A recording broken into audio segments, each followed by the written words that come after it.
Donc Angélique, ça fait maintenant 1 an que les Freenotes peuvent contacter Free via un canal de contact de visio. Donc au départ, pourquoi l'initiative Face to Free?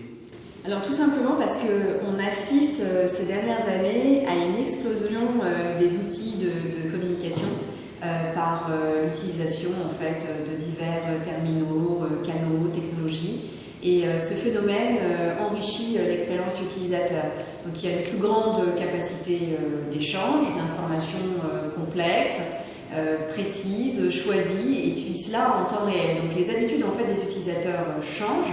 Ils recherchent de plus en plus de réactivité, de plus en plus de performance et de plus en plus aussi d'authenticité.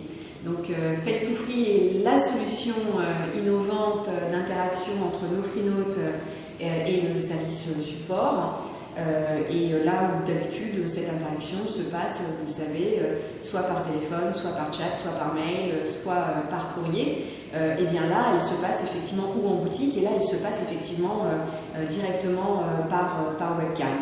Donc on propose ce service par webcam interposé, c'est compatible sur les mobiles, les tablettes et quelles que soient les applications natives, tout OS. Donc l'application se télécharge dans Google Play et sur Apple Store. Et en réalité, aujourd'hui, l'utilisateur a une liberté totale, plusieurs possibilités de joindre son support. Il peut être assis dans son canapé, en situation de mobilité à l'étranger. Donc ça permet d'avoir une relation vraiment enrichie. Et puis finalement, c'est un support augmenté, une relation gagnant-gagnant. Donc le service est une vraie réussite. C'est vraiment, on est ravis parce qu'on travaille sur l'excellence relationnelle et on voit bien qu'en fait on s'est inscrit dans cette réelle démarche.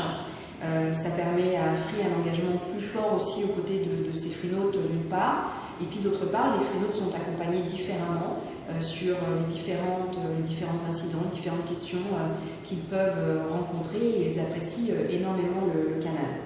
Donc finalement c'est une initiative qui est unique, et le service différenciant du fait de sa rareté en plus sur le marché, puisque très peu d'entreprises proposent cette relation interposée par webcam. Quels sont les objectifs de Face to Free?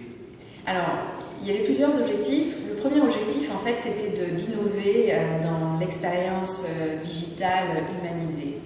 Le second, c'était de créer un lien de proximité supplémentaire avec nos Freenotes. Nous souhaitions évidemment aussi faciliter l'assistance en situation de mobilité, et puis permettre aussi aux Freenotes de visualiser le conseil de nos Free Helpers, typiquement bien pouvoir montrer une configuration sur un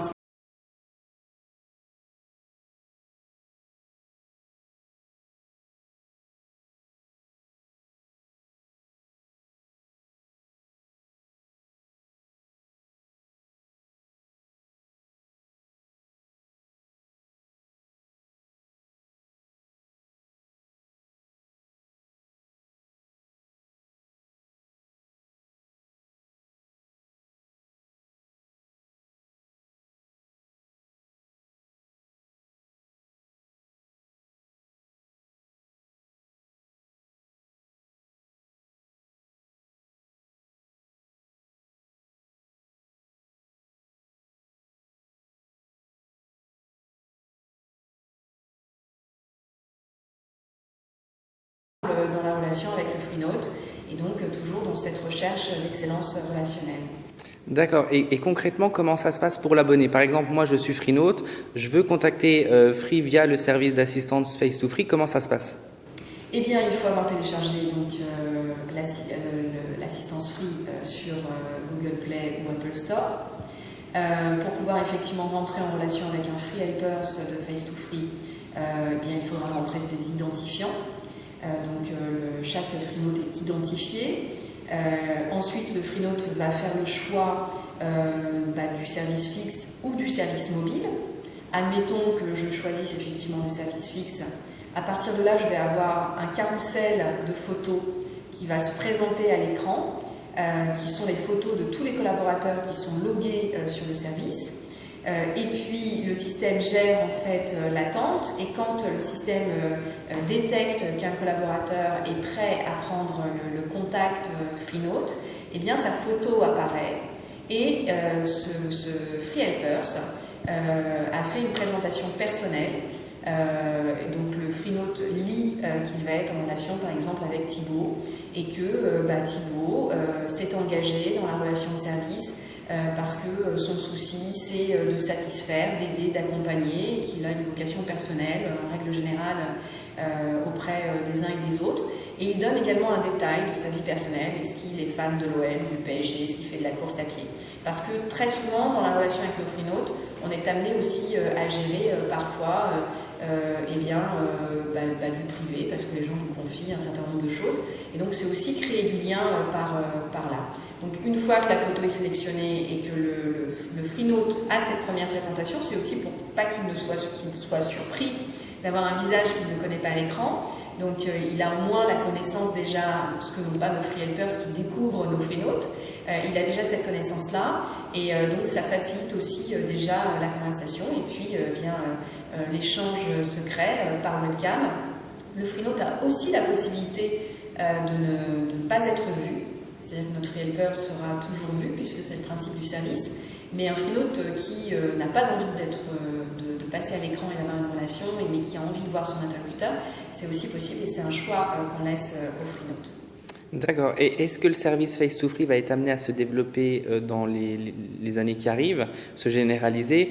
Est-ce qu'il y a des évolutions qui vont être prévues sur ce service? Donc voilà, qu'est-ce que le futur va apporter au service? Alors, on n'est pas loin d'avoir eu 200 000 téléchargements de l'application, ce qui est plutôt bien pour un service d'assistance.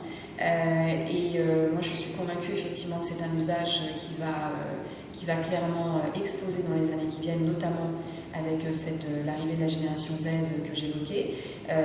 Même si à côté de ça, c'est assez amusant, mais on se rend compte aussi qu'on a des gens également âgés qui utilisent beaucoup ce canal, tout simplement parce qu'ils ont l'habitude de communiquer avec leurs petits-enfants sur ces canaux de webcam qu'ils ont, et que du coup, ils gardent aussi cette habitude dans leur quotidien. Donc voilà, il y a la génération Z, et puis il y a tous les autres aussi qui aujourd'hui utilisent le service.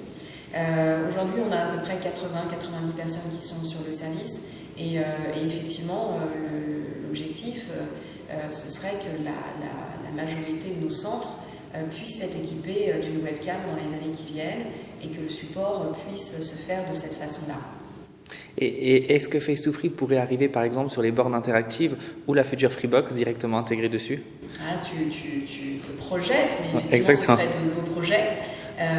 Pour l'instant, c'est pas d'actualité, mais effectivement, ça pourrait avoir du sens. Est-ce que finalement les objectifs que vous vous étiez fixés sur Face2Free ont été atteints avec l'expérience que vous avez déjà sur ce service?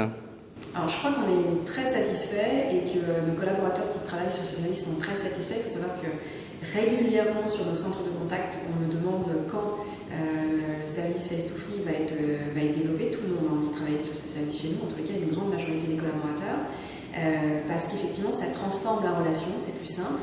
On a des taux de résolution qui sont beaucoup plus importants, parce qu'on permet aux Freenode de visualiser des choses qu'on expliquait par téléphone et qui ne sont pas toujours évidentes, parce qu'il y a des gens par téléphone qui n'ont pas forcément envie d'aller mettre les mains dans les connectiques, voilà. Donc c'est compliqué, alors que là, voilà, on visualise, donc il y a effectivement une vraie mesure des bénéfices qui a été faite, et puis il suffit de voir les commentaires très très positifs sur Apple Store et Google Play, voilà, qui plébiscitent effectivement ce service, pour se dire qu'on a pleinement atteint nos objectifs, et que maintenant, c'est nos collaborateurs qui doivent continuer à insuffler et à parvenir à créer de vraies relations avec nos Freenode et dans la durée. Merci Angélique d'avoir répondu à nos questions.